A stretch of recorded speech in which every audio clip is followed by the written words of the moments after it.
done about it? He goes, I just keep shaving. And it doesn't work, I don't think. And I remember I told him, well, I got a box of Rid, man. And he's like, doesn't work, I've tried that shit.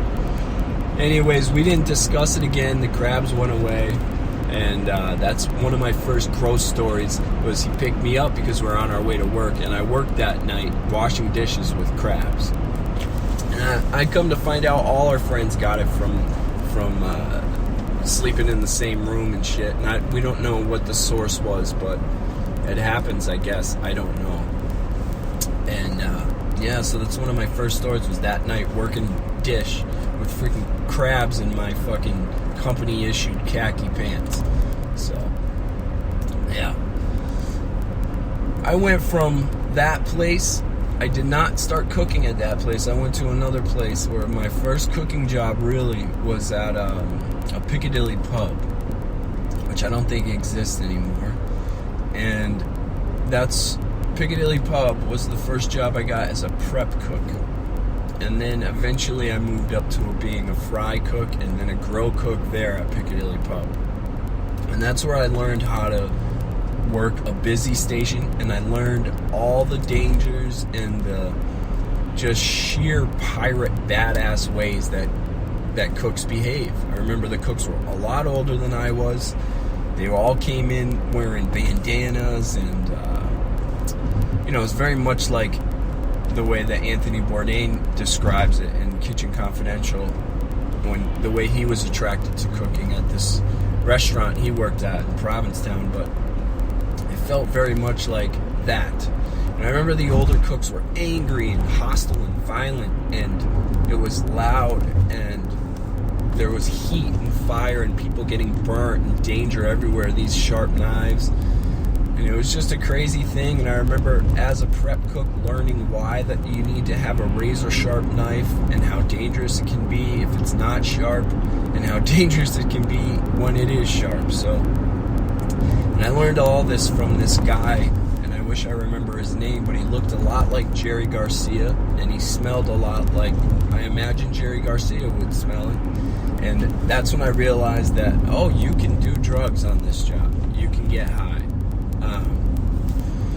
And at that point, I had started smoking weed, but I would never dare smoke before work. And I remember this guy said, hey man, I just got some good bud.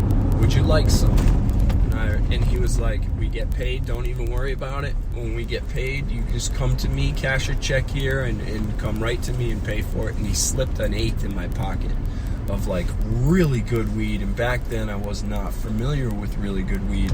And I remember smelling it, and I was scared shitless that somebody else was going to smell it, because the owner, the boss, would always come in and sometimes prep with us. And I found out a little bit later that the owner and boss was very good friends with this Jerry Garcia guy, and they used to smoke weed together. So the first time I ever got high in a kitchen was with this guy, and it was probably 9:30 in the morning.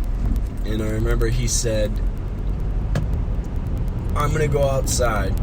You want to come? And gave me like the nod, like I'm going to go get high. And I was so fucking nervous, but I did it. And I came in and I was so fucking nervous because I was high as could be. And I remember thinking like, oh, nobody really even cares. Nobody's batting an eyelash. The only thing anyone's worried about is me finishing this, breaking down this salmon. That's it. It didn't matter that I was high.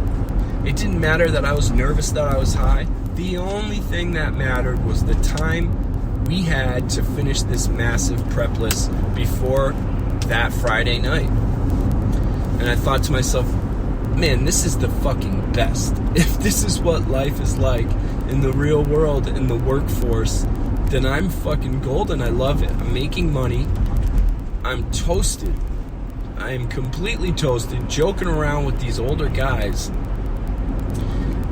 But at the same time, there's something very important happening that I need to complete.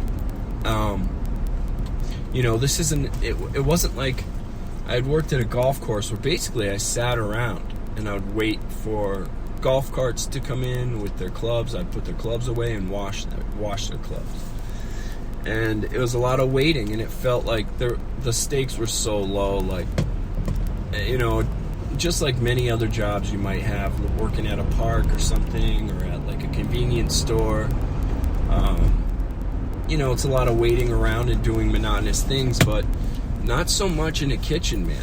You know, being high on one of those other jobs, I'm sure you'd feel like, oh Jesus, what a nightmare. I'm just high and waiting for my shift to be over.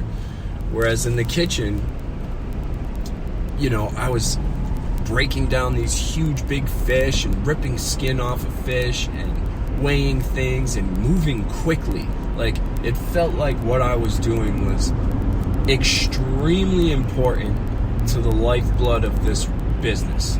Like, if this prep sheet didn't get done before the end of the day, then it felt like the whole restaurant would fucking cease to exist, you know? So it was just like that. I grew very addicted to that kind of thing. Not so much being high at work, because that never ended up being my thing. Smoking weed once in a while at work, yeah. Yes, I did do that as a young cook.